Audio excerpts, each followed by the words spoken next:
और आइए अब बात कर लेते हैं मध्य प्रदेश के मुरैना की, जहां पर उस वक्त अफरा तफरी मच गई जब एसएस रोड पर धान से भरी ट्रॉली में आग लग गई। ये पूरा दृश्य इतना ज्यादा भयानक था कि जिसने भी देखा उसके रोंगटे खड़े हो गए। तस्वीरें सामने आई है। हालांकि ये आग ट्रैक्टर तक पहुंचती उससे पहले किसान ने समझदारी दिखाते हुए ट्रैक्टर को ट्रॉली से अलग कर लिया, जिससे ट्रैक्टर जलने से बच गया। हालांकि ये सब करते हुए किसान ने अपनी जान का रिस्क भी लिया, क्योंकि आग अगर थोड़ी भी ज्यादा यहां पर होती और ज्यादा उससे चूक हो जाती तो ट्रैक्टर के साथ किसान की भी जान पर बना थी। मौके पर मौजूद लोगों ने तुरंत फायर ब्रिगेड को इसकी खबर दी और उसके बाद फायर ब्रिगेड ने आग पर काबू पा लिया, लेकिन किसान का काफी यहां पर नुकसान भी हो गया।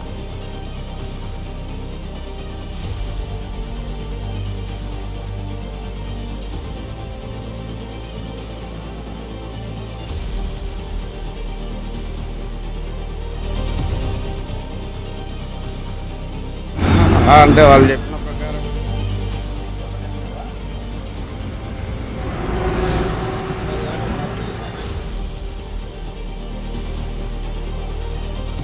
और आइए एक बार फिर आपको बता दें, मध्य प्रदेश के मुरैना में उस वक्त अफरा तफरी मच गई जब एमएस रोड पर धान से भरी ट्रॉली में आग लग गई। ये पूरा दृश्य इतना भयानक था कि जिसने भी देखा उसके रोंगटे खड़े हो गए। लेकिन ये आग ट्रैक्टर तक पहुंचती उससे पहले किसान ने समझदारी दिखाते हुए ट्रैक्टर को ट्रॉली से अलग कर लिया, जिससे ट्रैक्टर जलने से बच गया। हालांकि ये सब करते हुए किसान ने अपनी जान का भी रिस्क लिया, क्योंकि अगर थोड़ी भी चूक हो जाती तो ट्रैक्टर के साथ किसान की जान पर बनाती। मौके पर मौजूद लोगों ने तुरंत फायर ब्रिगेड को इसकी खबर दी और उसके बाद फायर ब्रिगेड ने आकर आग पर काबू पाया, लेकिन किसान का काफी नुकसान हो गया।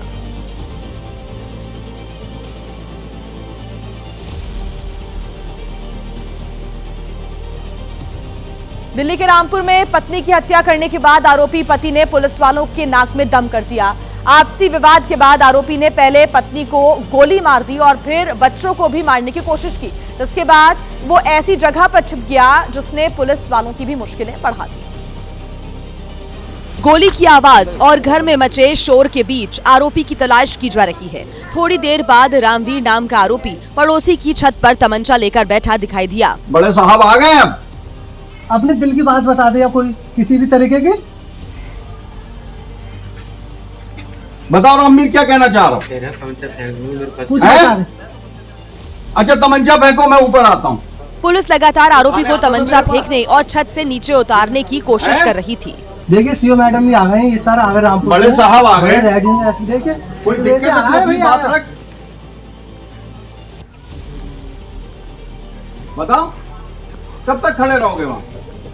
जानकारी मिलते ही सीओ और दूसरे अधिकारी पहुंचे। रिश्तेदारों को बुलाया गया। पुलिस और परिजन घंटों आरोपी को नीचे उतारने की कोशिश करते रहे।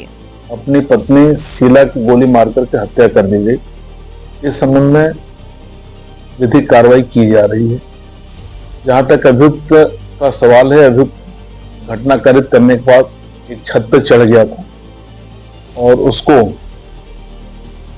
सेफली उस छत से उतार लिया गया।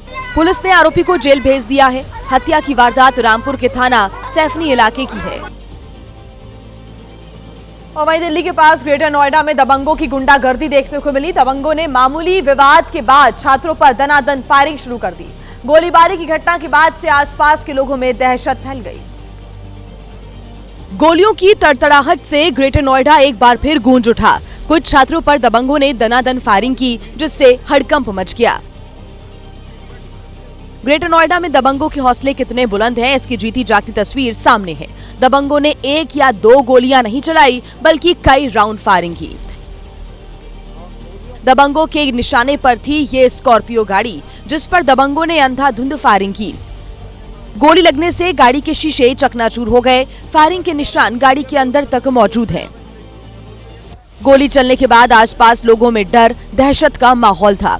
लोगों का कहना है कि मामूली कहा-सुनी के बाद विवाद हुआ, जिसके बाद दबंगों ने फायरिंग की और फरार हो गए। पुलिस उनकी तलाश में जुट गई है।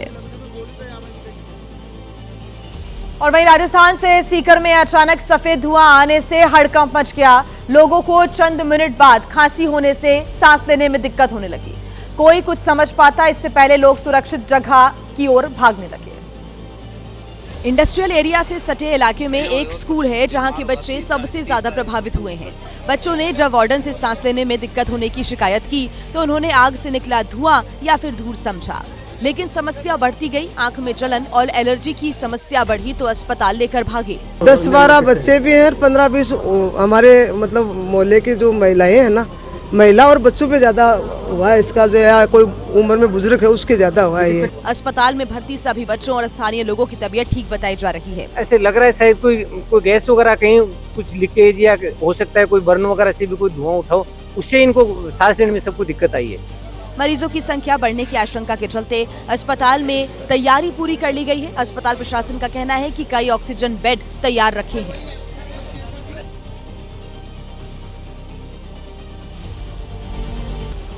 और आइए अब बात करते हैं उत्तर प्रदेश के गोरखपुर की, जहां से हादसे का ऐसा खतरनाक वीडियो सामने आया है जो सड़क पर रफ्तार वाली मुसीबत का जीता जागता सबूत है। इसके चलते एक तेज रफ्तार कार पिकअप वैन से जा भिड़ी।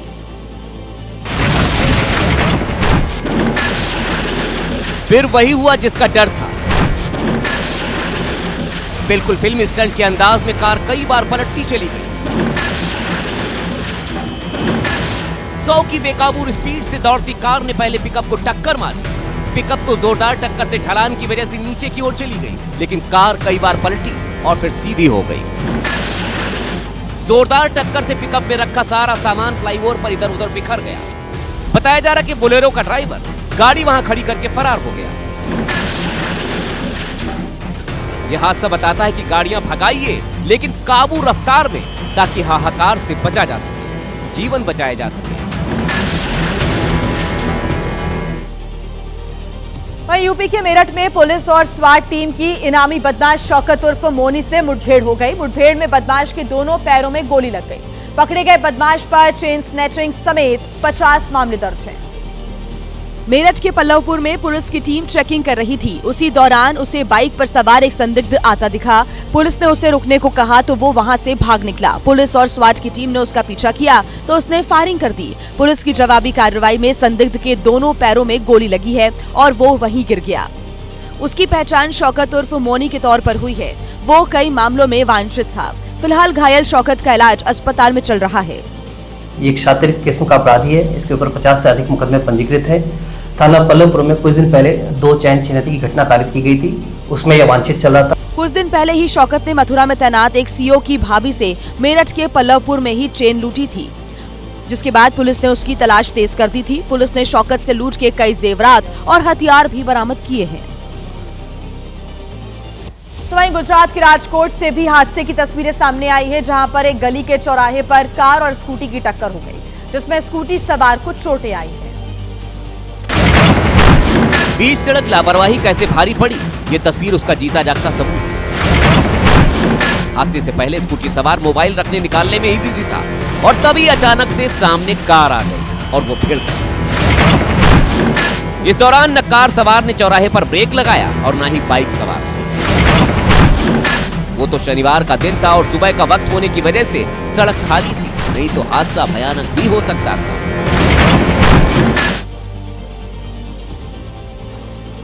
तेलंगाना के करीमनगर से हैरान कर देने वाला एक मामला आया है सामने। यहां पर एक महिला ने अपने 7 महीने के नवजात को 6 लाख रुपए में बेच दिया। सीसीटीवी में दिखाई दी ये महिला अपने बच्चे को गोद में लिए जा रही है। इसी दौरान सड़क किनारे खड़ी कार में कस्टमर उसका इंतजार कर रहे हैं। पुलिस जांच में पता चला कि महिला आर्थिक तंगी में जी रही थी, इसलिए उसने 6 लाख में अपना बच्चा राय मल्लू और लता दंपत्ति को बेच दिया। पुलिस ने सीसीटीवी फुटेज के आधार पर बच्चे को बरामद कर लिया है। वहीं बच्चे की मां, खरीदार दंपत्ति समेत 15 से ज्यादा लोगों के खिलाफ मामला दर्ज कर लिया है।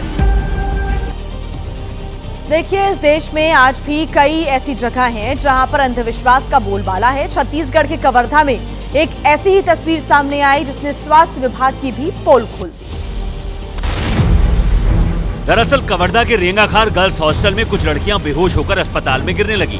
सभी को सरकारी अस्पताल में भर्ती कराया गया, लेकिन हद तो तब हो गई जब इलाज के अभाव में शिक्षकों ने झाड़ फूंक से इलाज कराना शुरू कर दिया। युवक बेहोश लड़की को कभी पानी पिलाता तो कभी टोटका करता। जब पत्रकारों ने ऐसा करने की वजह पूछी तो उल्टा टीचर ने कहा कि इलाज और टोटका दोनों जरूरी है। आपको कैसे लगता है बाबा हनुमान ठीक कर देंगे, डॉक्टर ठीक करेंगे? बताइए आप जरा।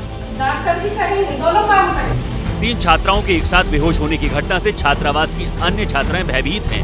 वहीं अस्पताल में झाड़ फूंक की जानकारी सामने आने के बाद मामले पर सवाल उठने लगे हैं। तेलंगाना में 37 नक्सलियों ने हथियार डालकर आत्मसमर्पण किया, जिनमें सीपीआई माओवादी के 3 स्टेट कमेटी मेंबर भी शामिल हैं। सरेंडर करने वालों में छत्तीसगढ़ के भी कई नक्सली शामिल।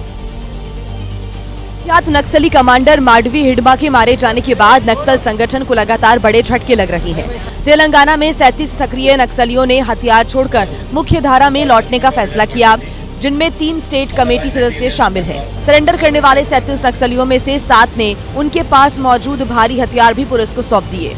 इनमें एक AK-47, 2 SLR, 4 303 rifle, 1 G3 rifle और 346 जिंदा कारतूस शामिल थे। सुरक्षा एजेंसियों की सख्त रणनीति और तेजी से चल रहे एंटी नक्सल ऑपरेशनों के बीच जहां एक और कई मुठभेड़ हो रही है, तो दूसरी तरफ संगठन के भीतर आत्मसमर्पण की लहर तेज हो गई है। इसी के तहत तेलंगाना में 37 नक्सलियों ने राज्य के डीजीपी के सामने सरेंडर कर दिया। सरेंडर करने वालों में कई बड़े और लंबे समय से सक्रिय नाम शामिल हैं, जिन पर भारी इनाम भी घोषित था। इनमें से ज्यादातर भूमिगत थे और जंगलों में ही रहा करते थे। हथियार छोड़कर समाज की मुख्य धारा में शामिल हुए इन नक्सलियों को तेलंगाना पुलिस ने 1 करोड़ 41 लाख रुपए की राशि भी दी। देखिए, दिल्ली का जवाहरलाल नेहरू विश्वविद्यालय एक बार फिर से सुर्खियों में है। इस बार लेफ्ट समर्थक कुछ छात्रों ने गुंडागर्दी की, जिसका वीडियो भी वायरल हो रहा है।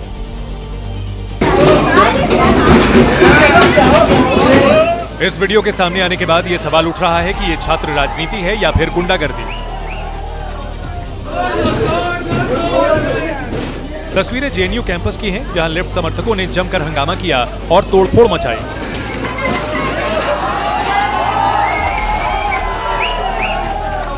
सुरक्षाकर्मियों के रोकने के बावजूद लेफ्ट समर्थक छात्र मानने को तैयार नहीं हुए और सरकारी संपत्ति को नुकसान पहुंचाया।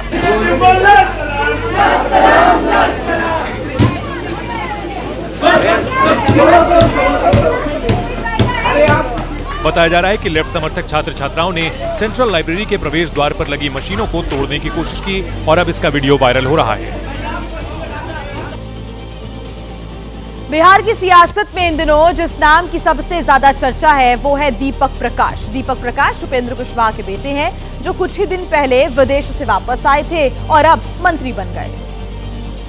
दीपक प्रकाश ने आज पटना में औपचारिक तौर पर पंचायती राज मंत्री का कार्यभार संभाल लिया। विभाग के कर्मचारियों ने गुलदस्ता देकर नए मंत्री का स्वागत किया, लेकिन कुछ देर बाद ही दीपक प्रकाश वहां पर मौजूद पत्रकारों से उलझ बैठे। दीपक प्रकाश मंत्री तो बन गए हैं, लेकिन अभी वो ना ही विधायक हैं और ना ही MLC। ऐसे में 6 महीने के भीतर उन्हें राज्य विधानमंडल के किसी एक सदन का सदस्य बनना होगा। प्रधानमंत्री नरेंद्र मोदी ने दक्षिण अफ्रीका में G20 शिखर सम्मेलन में दुनिया की तरक्की के लिए नया रोड मैप पेश किया है। उन्होंने दुनिया के सामने बड़े प्लान भी रखे हैं, जो पारंपरिक ज्ञान, स्किल डेवलपमेंट, स्वास्थ्य और सिक्योरिटी पर केंद्रित है। पीएम मोदी ने अपने भाषण की शुरुआत दक्षिण अफ्रीका के ऐतिहासिक महत्व से की। उन्होंने महात्मा गांधी के सत्याग्रह आंदोलन का जिक्र करते हुए कहा कि ये भूमि जहां गांधी जी ने अहिंसा और समानता का संदेश दिया, आज वैश्विक एकजुटता का प्रतीक बनी है। पीएम मोदी ने G20 के सदस्य देशों से वैश्विक सहयोग की अपील की।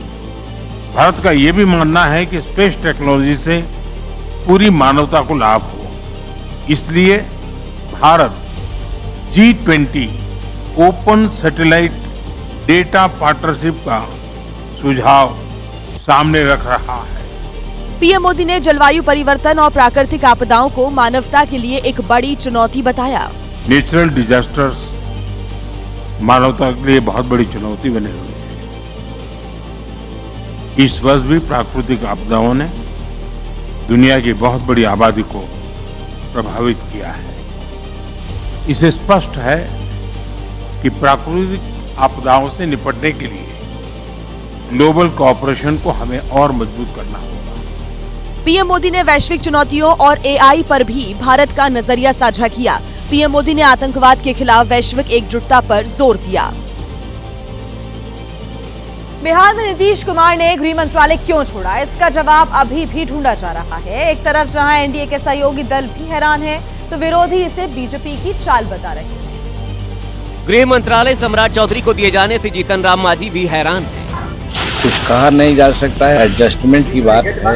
अभी तक हम लोग यही जानते रहे हैं कि ये विभाग अपने पास चीफ मिनिस्टर रखते हैं। उधर कांग्रेस कह रही है कि नीतीश कुमार ने बीजेपी के सामने सरेंडर कर दिया है। समझ में आता है कि अब बिहार की स्थिति क्या होगी। कुछ दिनों के बाद भारतीय जनता पार्टी नीतीश कुमार को मुख्यमंत्री के पद से हटा करके अपना मुख्यमंत्री बैठाएगी। इस बीच सम्राट चौधरी ने अपराधियों को सख्त चेतावनी दी है। अपराधी के लिए ये बिहार नहीं है, बिहार से बाहर ही अपराधी को जाना होगा। इस मुद्दे पर सियासत कुछ दिनों तक चलती रहेगी, लेकिन गृह विभाग संभालना सम्राट चौधरी के लिए किसी अग्नि परीक्षा से कम नहीं है। असदुद्दीन ओवैसी 2 दिनों के बिहार दौरे पर थे। इन 2 दिनों में ओवैसी उन विधानसभा क्षेत्रों में पहुंचे जहां से उनकी पार्टी के प्रत्याशियों ने जीत हासिल की है। सीमांचल से ओवैसी ने ऐलान कर दिया कि अभी तो सिर्फ शुरुआत है, पूरी पिक्चर बाकी है। याद रखो, सीमांचल जाग चुका है, सीमांचल जाग चुका है। अब बिहार का कोना कोना जागेगा इंशाअल्लाह ताला। जनसभा के दौरान ओवैसी ने नीतीश कुमार को शर्त के साथ समर्थन का भी ऐलान कर दिया। पटना में जो सरकार बनी है, हम उनको मुबारकबाद देते हैं और हम उनसे ये कहना चाहेंगे कि हम आपको पूरा ताउन देने के लिए तैयार है, बशर्ते कि आप सीमांचल की जनता से इंसाफ करें। ओवैसी ने अपने विधायकों को लेकर जब लोगों से बात की तो लोग जोश से भर गए।